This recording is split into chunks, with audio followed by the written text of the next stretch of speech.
Good evening, everyone. Welcome to night 4, week 4. I apologize, there is an error on your little pamphlet here. We're really on lesson 4. And we are finishing the book of Esther this evening. I am loving the book of Esther personally.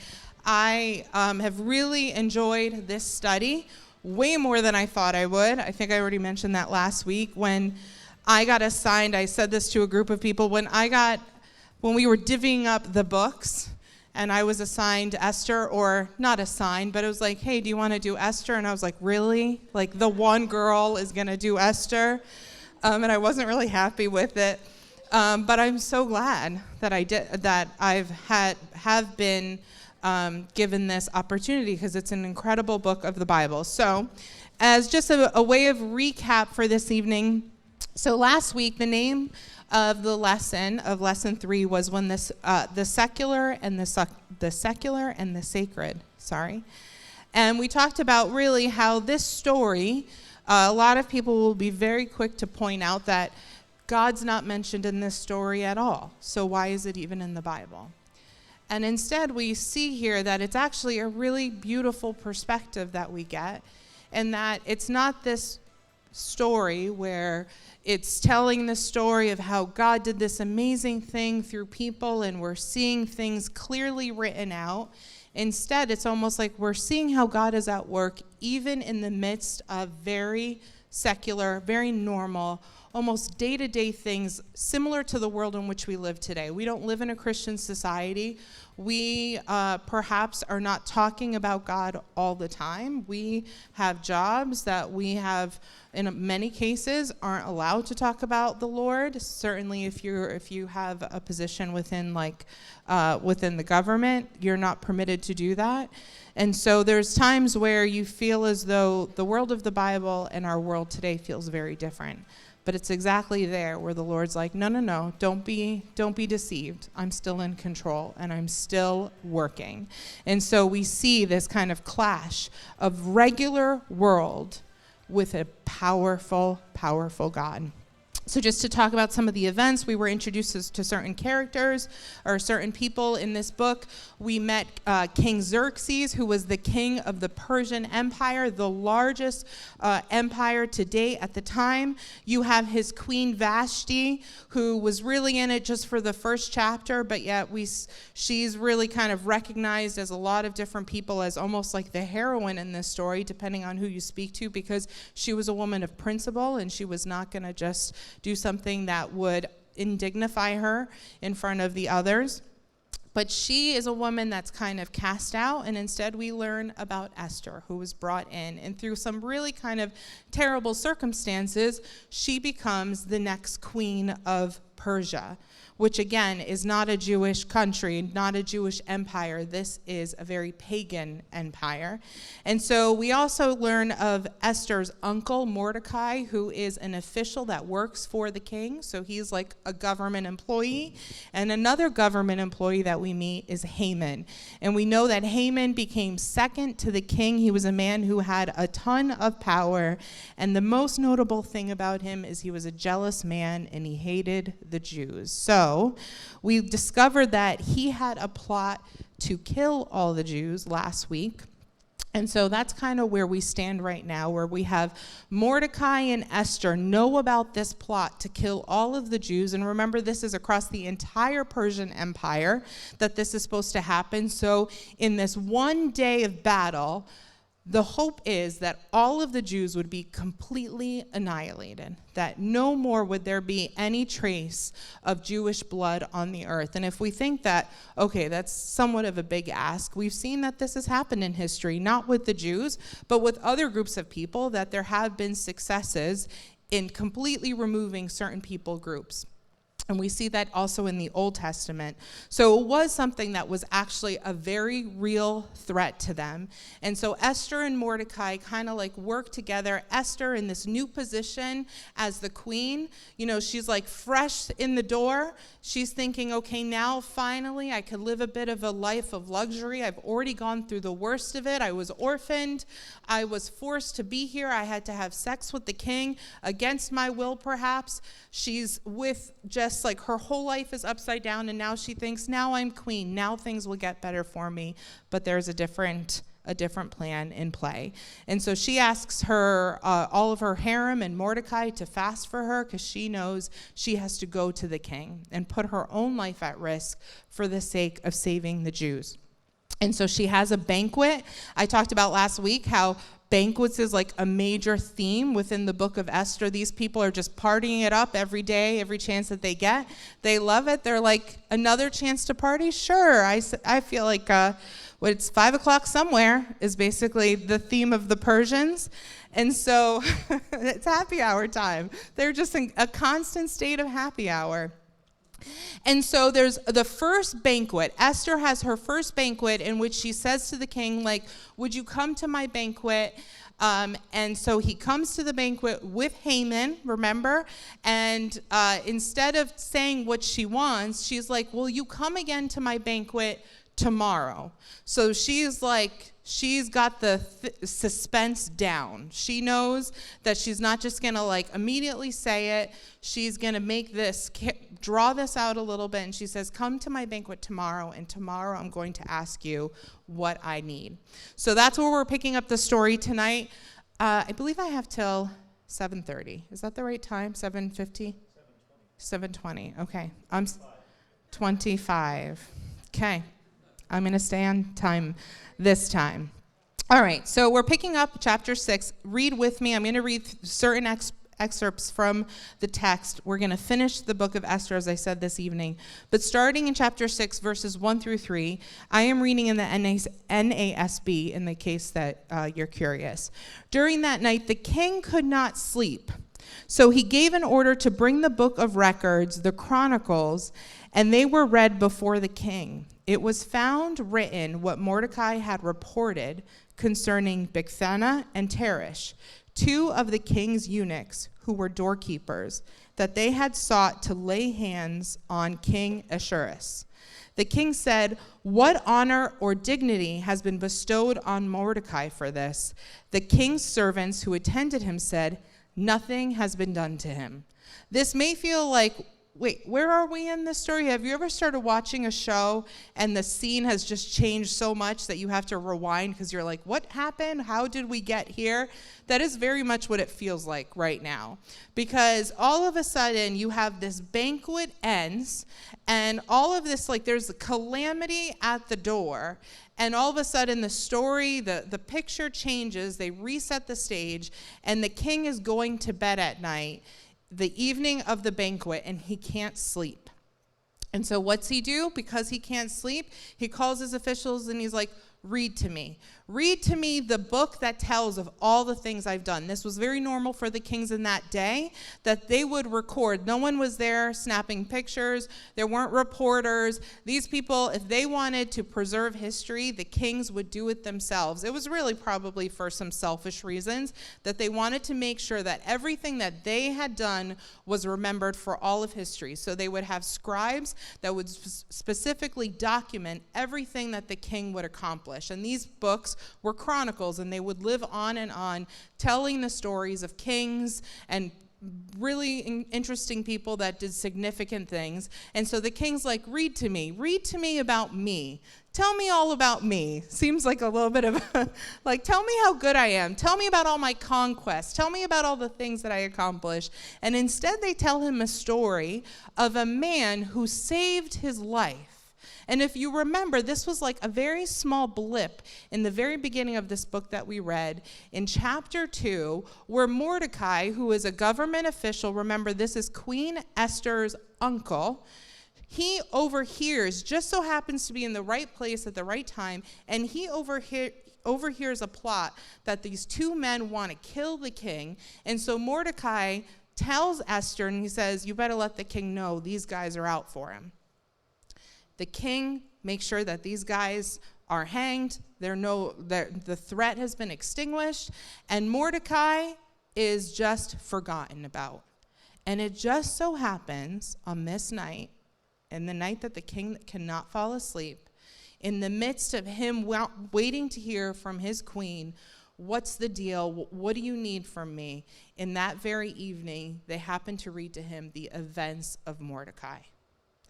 And it's very common, as impulsive as the Persian kings were, and as impulsive as they were to kill people or to banish people, they also felt like if there's someone that did something good, then I want to recognize them. This was very common with Persian kings. They would bestow honor upon people. They thought, like, if I make this person look good, it will make me look gracious. So I'm going to make sure to recognize the people that have done something. And so King Xerxes is like, okay, what did we do for this guy? And the officials confirm that nothing has been done for Mordecai. It's very ironic, the course of events here, because if you remember, and again, I'm just kind of connecting some dots for you guys.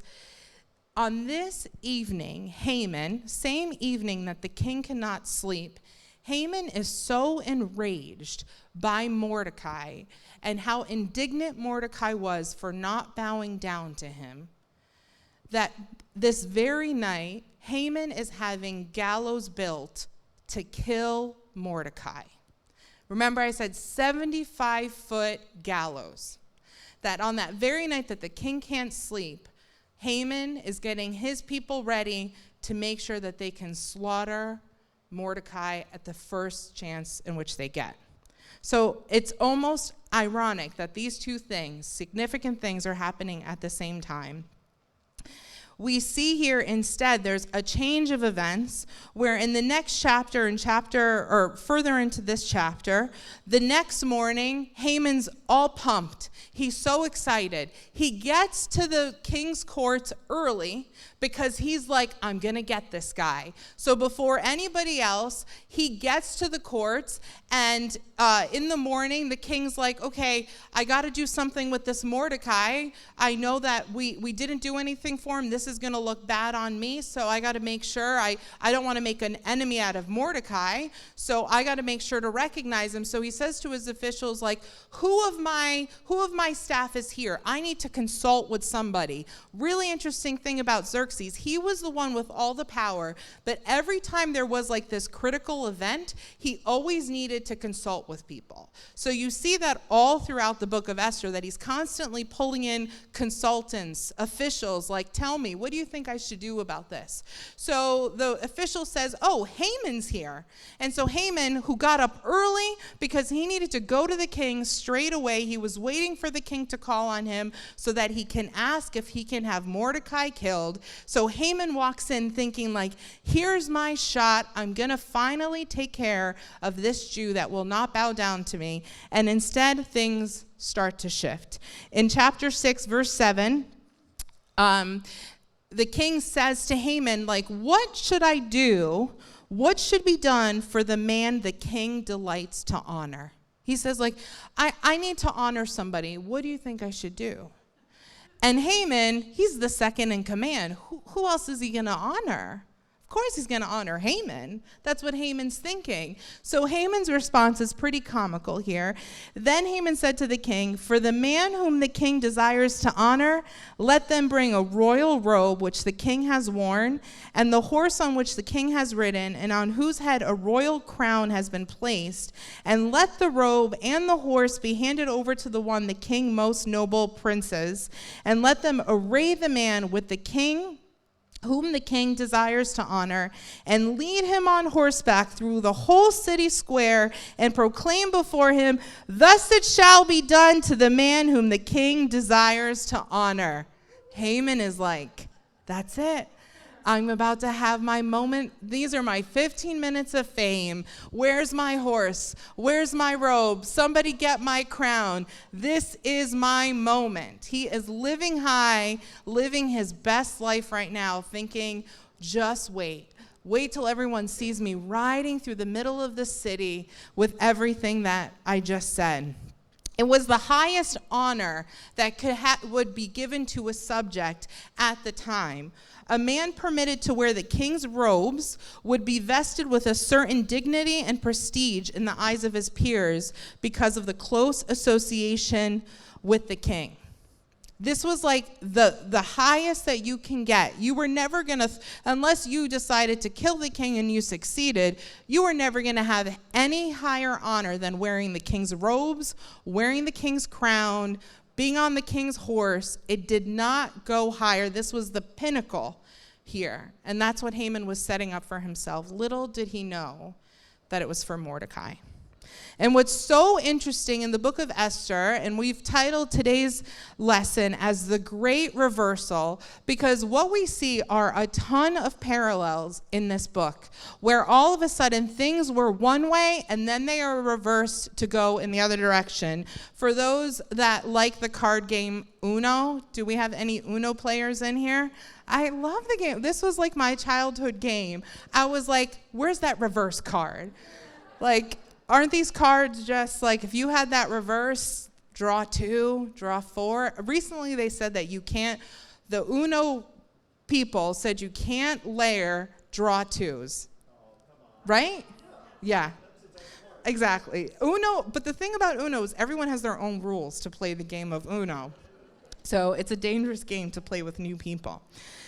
So you have here, all of a sudden, things are changing, and Mordecai, who once, when he heard about the fact that the Jews were going to be killed, what did he put on? Does anyone remember? The Bible says he clothed himself with sackcloth and ashes, and he went to the temple gate and he was mourning. This man went from wearing sackcloth and ashes to now he's wearing the robe of the king. A reversal. We have a complete switch. Before, he was going through the city crying, because all of a sudden, all of his people, all of his countrymen, the heritage that they had that was so strong and so important to them, all was going to be wiped from the earth. He was grieving, he was mourning, he was crying throughout the city. And now, instead of crying throughout the city, he is on the king's horse. And they are proclaiming about Mordecai as he's walking through the city. How crazy is that? A man that was in such desperation, now his circumstances have been completely reversed. It really testifies to the verse in the book of Psalms, the Lord helps the oppressed, but brings the wicked to the ground. If you see in your pamphlet here, I've mentioned this before, I've gone with Pastor Reina to this museum in Holland, which is the Rembrandt Museum. One of my favorite things, I'm not like an art buff by any definition, but somehow I feel like this gives me a little credibility because I like these drawings that Rembrandt has done. And this drawing that was done by Rembrandt is called The Triumph of Mordecai, where you see here Mordecai is on the horse and he is being led. It wasn't enough to just have Mordecai have his moment of glory, but Haman had put himself in a position where he was the one that actually had to be the one proclaiming and drawing the horse. He couldn't even go and hide. He had to be the one there leading the way, giving attention to Mordecai. This guy was dying on the inside. As a result, Haman was humiliated. This is the best example of the verse in Proverbs. Pride goes before destruction, or pride goes before the fall, and a haughty spirit before stumbling. Haman's evil was so deceptive. He went into that court, into the king's presence, thinking like he was the one that was going to be recognized, that he was the one that was going to be triumphal, that he was the one that was going to have favor on him. But instead, he ended up being humiliated, and he goes to his home in grief. And what is also interesting in this story, we remember, if you remember, initially when he went and he was complaining about Mordecai at the beginning of the book of Esther, he goes home and he complains to his wife, and he calls his friends, and he's just having a pity party, talking about how awful Mordecai is and how terrible it is that he won't bow down to him, even though he's the second in command. And his wife and his friends are like, you got to make an example of this guy. You should have him killed. And now all of a sudden, the wife, Zeresh, and all of the friends begin to backpedal, and they begin to see the writing on the wall. And the Bible records the fact that the wife even says, this is a lose-lose battle. You're going to lose because you cannot go up against the Jews. Even she begins to recognize the hand of God that is on the Jews, which is just a crazy turn of events. Esther then we come to the next day, right? Or it's actually the same day where Haman goes home and he's complaining again to his wife, and his wife's like, buddy, this is not going to end well for you. And before he even has time to process, the officials from the king's court come and sweep him away, because now it's time for another banquet. Ready? Okay? You put on your game face. Haman, we got to go. Esther, the queen is calling us back. And so he walks into this banquet and he's thinking like, I've just had the worst day. I don't want to be here. But okay, Queen Esther thinks I deserve to be here. So he's thinking maybe my day's about to improve. No one has been more wrong than Haman. In chapter 7, verses 3-6, the king again says to her, okay, queen, you brought us here again for the second time. What is your petition? What is your request? He knows that the banquet's not the main attraction. He knows that the queen needs something from him. And so the queen responds, and remember, this is now the second banquet. They have fasted for 3 days. Now all of a sudden is her moment to say what she needs to say before the king. And she says, if I have found favor in your sight, O king, and if it pleases the king, let my life be given as my petition and my people as my request. For we have been sold, I and my people. Keep in mind, at this point, the king does not know that she's a Jewish woman. So he doesn't realize that the edict that he sent throughout all of his land would also be putting his own wife in jeopardy. I and my people to be destroyed, to be killed, and to be annihilated. Now, if we had only been sold as slaves, men and women, I would have remained silent, for the trouble would not have been commensurate with the annoyance to the king. Then King Ahasuerus asked Queen Esther, who is he, and where is he, who would presume to do this? Esther said, a foe and an enemy is this wicked Haman. Dun, dun, dun. Like, she sets the scene, and she all of a sudden, remember, the only two people invited to this banquet is the king and Haman. And all of a sudden, she points to Haman, and she enrages the king. The tactic that she uses here is amazing. It's actually the same way that the prophet Nathan put the King David in his place, where he's like, listen, this is the story. Before I'm accusing anyone, I need to tell you how terrible this is. Have you ever used that strategy? Like, hey, I got to tell you something. This happened, and isn't this awful? This person did this and said this and this. Isn't it terrible? Yeah, that's terrible. I can't believe someone would do that. Who did that? You did that. Like, what a strategy. That Queen Esther just all of a sudden, with just like such thought and strategy, this tactic was brilliant. And what's so interesting is the king's response. He is infuriated and he leaves the room.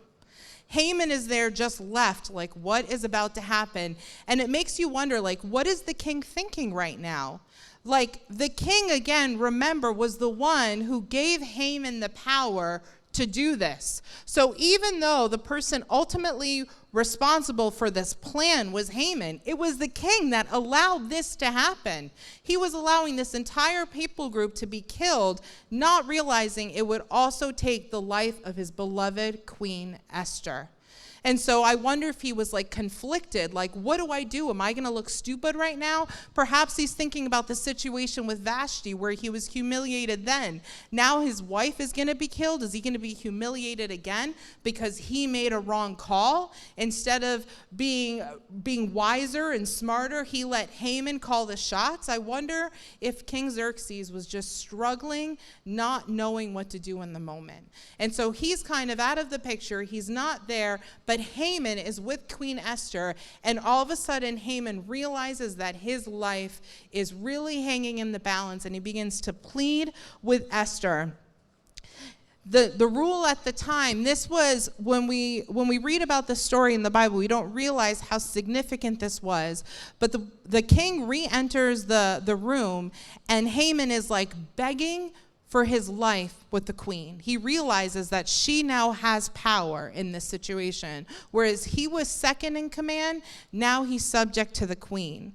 And he realizes, like, if I can get her on my side, if she's merciful to me, maybe I have a chance. And so he's begging the queen, and the Bible says that he was on her couch. At the time, there needed to be such this was like a time of social distancing between men and women. They had to be at least 7 steps apart at all times. Even if the king was there, it would have been impossible for Haman to get closer than 7 feet to the queen. That's how much, like, they needed to respect, even like in terms of gender roles, like they could not come close to a woman at the time. And so the fact that he was like throwing himself at her, the king assumes that like he was assaulting her or perhaps going to molest her. So now all of a sudden, maybe at a point of conflict where he's like, what do I do in this situation? All of a sudden he walks in to see this man completely ignoring social norms, begging for his own life, and putting his queen in a horrible position. And so the king just snaps to action, and he's like, that's it. Regardless of what has happened, you do not come close to my wife. And he's like, you're done. You are done. Hang him on it. Esther 7:9. This guy, Harbona. I love how the book of Esther names everybody. Everyone gets a shot in the book of Esther. All of the officials, all of the villains, all of the heroes, everyone gets named in the book of Esther. Harbona, only time we ever hear of this, it's one of the king's eunuchs. In this situation, all of a sudden, Harbona speaks up. And in verse 9, he says, behold, indeed, the gallows standing at Haman's house, 50 cubits high, which Haman made for Mordecai, who spoke good on behalf of the king. And the king said, hang him on it. Harbona was the man that he's like, ooh, what should we do in this situation? Well, it just so happens that right at Haman's house, they erected gallows 75 feet high, and the king's like, okay. Again, we have this reversal. He made that for Mordecai, but instead it was his own death that would be at the hands of this. And the gallows, this is just like an interesting fact here, that the gallows, it wasn't like we read gallows and we think of a noose, right? We think of this is where they hang people, and it even says hang him on it, which is not really a perfect translation. But what they say actually this gallows looked like, it was actually like a large piece of wood that the person would be impaled on. So it wasn't like the way of killing him was not asphyxiation. It was like impaling them through a stake, and then their body would just hang there. Disgusting. What's really interesting about this story, probably the most interesting, is that if you remember who Haman was a descendant of the Amalekites. And Haman, if we read in the book of Exodus, the Amalekites were a people group that as soon as the Israelites had escaped Egypt, they were considered an infant nation. The Amalekites were the first ones to attack the country of Israel, or the Israelite people. And so it's recorded in that story that the Lord wants to punish this group of people. And so even fast forward beyond the time when they tried to attack the Israelites, and instead the Israelites won the battle, fast forward to now Saul is seated on the throne. So we fast forward in history, and we're looking at 1 Samuel in the Bible. And in this story, again, we're kind of looking back from the story of Esther, but looking forward from the story of Moses. King Saul, who reigns at the time, is told to kill all of the Amalekites and to not let anybody live. And what King Saul does, and this is actually the demise of King Saul, is that instead of killing everyone, he lets the king live for whatever reason.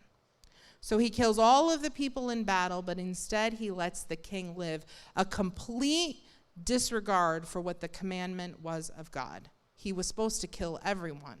But instead, he allows the king to live. And at the time, Samuel the prophet finds out that Saul didn't follow through and wasn't obedient to God. And so Samuel says, like, are you crazy? God told us to do this. We don't mess around. We got to kill the king. So Samuel takes it upon himself to kill the king. So what's really comes full circle here with the book of Esther is what Saul was unable to do, Queen Esther does the job. A commandment that the Lord had given Saul generations prior was now being fulfilled by Queen Esther. Haman was a descendant of the Amalekites. I want to introduce a thought to you guys tonight. I'm going to try to be quick with this. Where's the time? Okay, I got to be quick. All right. So there's a theme in the book of Esther that's actually a literary theme. And I'm hopefully for anyone here that is an English teacher. I ran into my middle school English teacher the other day. I should have asked him how to pronounce this word because I'm probably going to pronounce it wrong. But the theme is peripety. And that is, I've kind of been alluding to this all throughout the book of Esther, where you have a course of events, and we're going to look at these events quickly, where there's certain events that are building up that are clearly pointing in a direction. Everything from prior to chapter 6 of the book of Esther looks as though the Jews are doomed.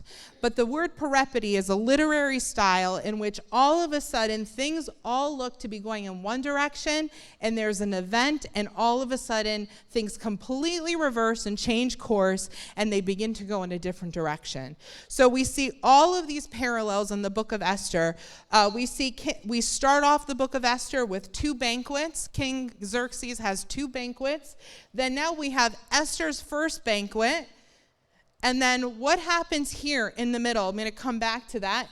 We have Esther has her second banquet. This is when everything all of a sudden comes down. And then we're going to end the book of Esther with 2 feasts where the Jews begin to celebrate all that has happened by having 2 feasts. What happens here in the middle that all of a sudden changes the course of events? You may think, Esther has a second banquet. She goes to the king. She reveals who Haman is. But let me tell you, that is not the pivotal point in which things change in this story. The thing that changes everything is the king has a sleepless night. Why is that significant? Because we read through the book of Esther and we think this is solely to do with the acts of Esther and Mordecai. And yes, they were in cooperation with the plan of God, but things really didn't come to a change until the king couldn't sleep. And all of a sudden he had the book read to him of all of the great things he had done, and all of a sudden he recognized Mordecai, and things changed from that point forward. The turning point is a sleepless night. Who hasn't had one of those? And you thought like, oh, I can't sleep. Maybe God's doing something. I don't mean to like over spiritualize it, but that goes to show that God here, this is something that no man could have controlled. But God instead was working behind the scenes, working something out. This was not through human effort that things began to change, but instead through something that had nothing to do with man's plans and actions. What does this say about God? Someone might say, well, this is a coincidence. I read this quote, a coincidence is a miracle whom God prefers to remain anonymous. That's what a coincidence is. Sorry, I think I need to start wrapping it up. What does this say about God? God is ultimately in control regardless. And unlike the Persians were a polytheistic people group. That meant that they thought there was all sorts of different gods. There were like the Greeks in this way, that there was a god of thunder, that there's a god of this, that there's a god of that, and these gods are all at war with one another. No one god has all the power, so there's always this power struggle that's happening in the spiritual world. That's what the Persians believed. But instead, the Jews believed there wasn't this power struggle where you were one day thinking like, which god is going to be on top stop today? What's going to happen? Well, it depends on this God might be mad, and I need to make sure that I'm doing things that are going to make this God happy, because this God's going to be the God for me. The Jews believed that there was one God. They were monotheistic. There was only one God. He was not in a power play with anyone else. What he said was going to be done. There was no war. There was no going back and forth. There is one God, and ultimately he is in control. He doesn't change his mind from moment to moment, but instead he is a God of covenant. And when we read all throughout the Old Testament, we see that the Jews had a horrible track record of messing things up. They were a people that were in a covenant relationship with God. And you think all throughout the Old Testament, like God must be so frustrated with them. He's going to totally just allow them to be annihilated. Why wouldn't he? They're being completely disobedient to him. They are completely disregarding the terms of their agreement. God, you're off the hook. These people are clearly not loving you. They're clearly not obeying you. But the thing about God is, even when we are disobedient, his character is unchanging, and he is a faithful God. He made a covenant with Abraham. He made a covenant with the Jewish people. Even the course of events that led up to now was not going to absolve him from his covenant relationship to the Jews. And so he was going to still maintain his covenant relationship with them, because he made a deal with Abraham. He made a covenant with them, and he was not going to change that. Our God is unchanging. Nothing can change that. Nothing can change that. So the fact that the Jews still had that relationship with the Lord that he would still honor, he was still in covenant with them, is something that should be an encouragement to us. So we kind of fast forward in this story where now Haman is killed, and all of a sudden, Esther, she wasn't killed, so she kind of like comes out of this, and she's like, okay, phew, he didn't put me to death. Haman is now put to death. But the problem still was that there was still a law that had been communicated all throughout the land that the Jews were going to be killed. That did not change. These were not the days, obviously, of social media where you send, hey, a quick retraction, plan's been, disregard message. Did you ever send a text message and you're like, okay, disregard that, please? You can't unsend. Thank you. There was no unsending here. There was a law that already had been sent all throughout the land. And so Esther's like, listen, thank you for killing Haman, but we still have a lot of work to do. So we see in the chapter 8 of Esther, it's a new day. Esther is given the full estate of Haman. Haman, the second in command, who must have had tons of riches, possessions, land. Who knows what this man had as the second in command of the greatest king in all of Persia.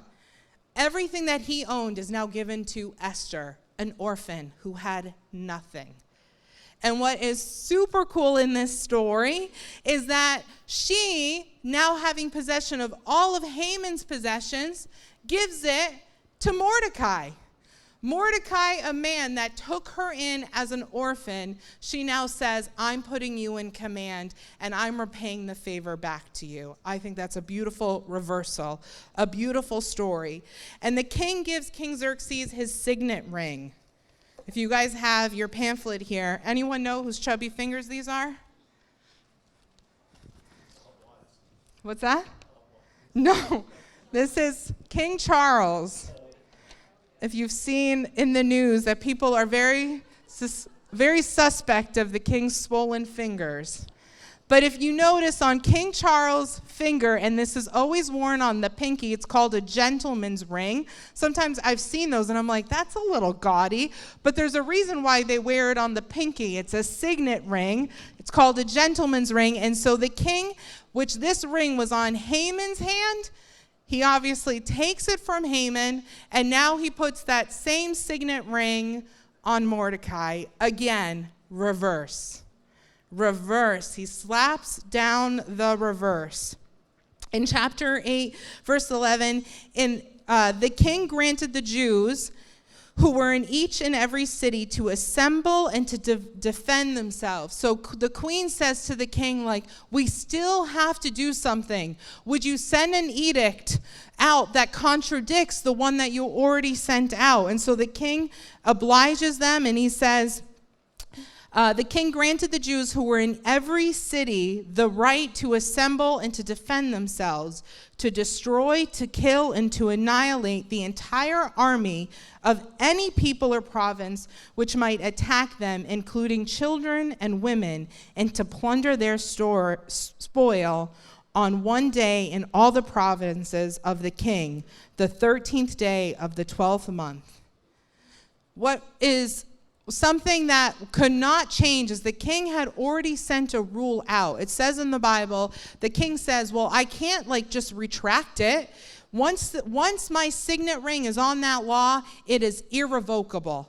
So this law had already gone out through all of the Persian Empire from Ethiopia to India, that anyone that wanted, that they could kill their Jewish neighbor and there would be no punishment for it. That was a rule that already had been communicated throughout the entire empire. He could not change it now. So what the king instead decides to do is they send out a second letter. And they send this letter out and they say, okay, we've already sent out a letter saying you could kill the Jews, but we're telling the Jews, you also can fight and defend yourself.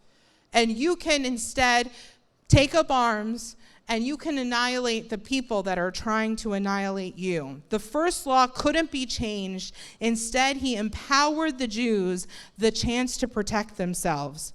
A reversal of the law, again, what was intended for the destruction of the Jews, ends up being the very means of destruction for all of the enemies of the Jews. So we go into chapter 9. The word begins to spread. Mordecai is honored. People actually begin to fear Mordecai. They can't believe of the power that's been bestowed upon Mordecai. No one would stand against him. He was honored all throughout the empire, which was millions of people. And so on this day, and remember, the reason why Haman had selected this day, and this is going to be very important to the end, is that he threw out a dice. He threw out what's called a lot to see, and he was looking to ask his gods, what day should we kill the Jews? And he didn't just pull a number out of the sky. He instead rolled a dice, and he was hoping that whatever god was in play would tell him what day to kill the Jews. And so that was the whole reason why that day was selected.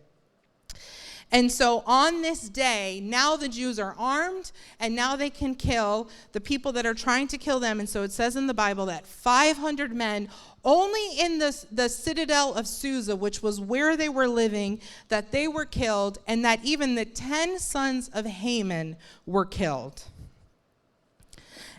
But it says 3 times that they did not plunder their spoil. They didn't kill women.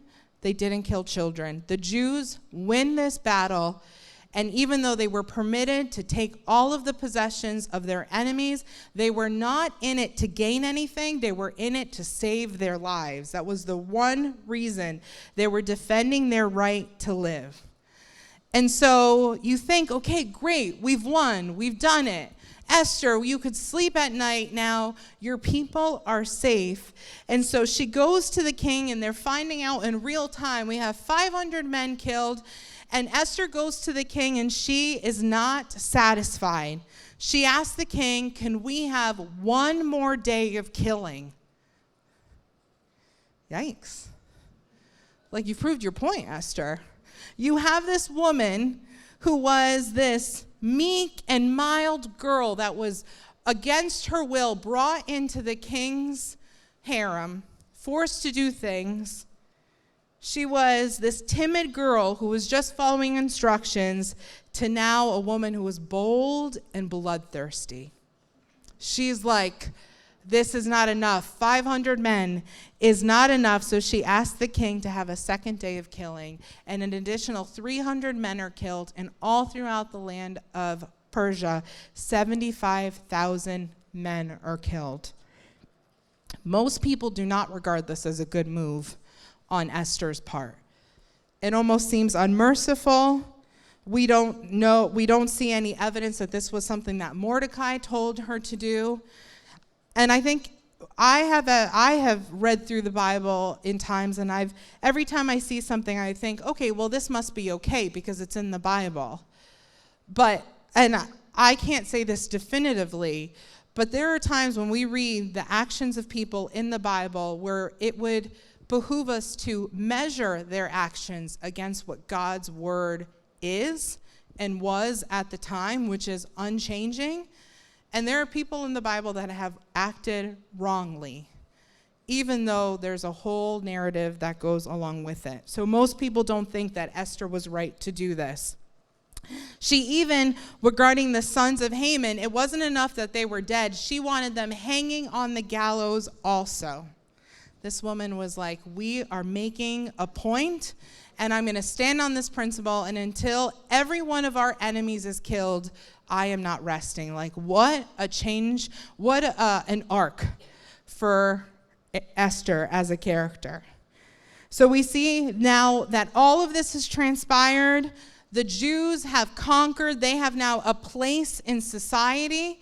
They have proven there's a fear of the Jews all throughout the land. A group of people that were taken captive, taken from their towns, taken from their country in brutal ways. They were made to be slaves. They were made to go into countries where they didn't know the language, to be around people that they served and worshiped all sorts of different gods, and they were just foreigners in all of this land, and they were like subservient to the people that lived in those countries. Now all of a sudden there's fear of the Jews all throughout the Persian Empire, and so all of a sudden there's a celebration. The Jews now have time, a reason to rejoice. And you'll see that the verse that I have here is that for the Jews, found in chapter 8, for the Jews there was light and gladness and joy and honor, probably for the first time in a very long time. Mordecai's first order of business was to send a record of all the events to all of the people throughout the kingdom. So the Jews undertook what they had started to do, and the Bible talks about how they had, year after year, they celebrate this event as the Feast of Purim. And if you want to know how to say that really well, you can ask Yotam. Because he's the one that can pronounce it much better than I. This is a very different holiday for the Jewish nation, because all throughout the Old Testament, every time that there was a festival, it was God that was telling them, I want you to celebrate this. I want you to remember this for all the days to come, because I don't want the Israelite people to forget. But this holiday is something that was God didn't tell them to do it, not at least according to the narrative that we have in the book of Esther. This is something that was completely organic by the people that they began to celebrate it. And so it's a holiday that's continuously celebrated. The story of Esther is so powerful because of the inspiration it was to the Jews, and how it still is an inspiration to the Jews. During the Second World War, it was punishable by death everything was punishable by death in concentration camps. But if anyone was seen to possess the story of Esther, people would be killed immediately in the concentration camp. If they were reciting the story amongst themselves, they would be killed immediately, because it incites joy. It incites inspiration. It incites trust in a God that is always going to be keeping his covenant. And so it was a story that to the enemy of the Jews, they wanted to suppress it.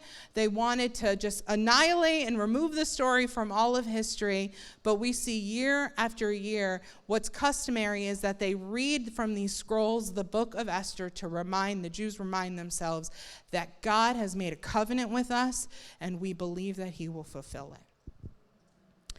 As Christians, we know that all of these stories have bearing for us. I got to wrap up, so I'm going to do that now. Have bearing for us because we know that the biggest reversal for us was not just what happened here, but Christ is the reversal in history. We can make the same diagram, and we could put Christ on the cross, where all of a sudden things were heading in one direction, and Christ's death and then resurrection has completely changed the course of those that know him. we have a complete reversal where we would have been, our sin was leading us to eternal damnation, but through Christ, we have eternal salvation. We have the best reversal, even more so than in this story, because this gives us hope for all of God's people. Each person here, and you may think that the course of events, again, things that may seem coincidental, things that in your life you may think like, well, you know, this just happened, there's really no significance to it. Even our call to Christ, him drawing us close to us, he uses everything and anything through the power of his Holy Spirit to move us closer to him. And so we see that even through the things that seem insignificant, God has got the big picture, and he's looking for us to be a part of that and ultimately to fulfill his plan. I'm going to have Pastor Josh come, and he's going to lead you guys into some questions.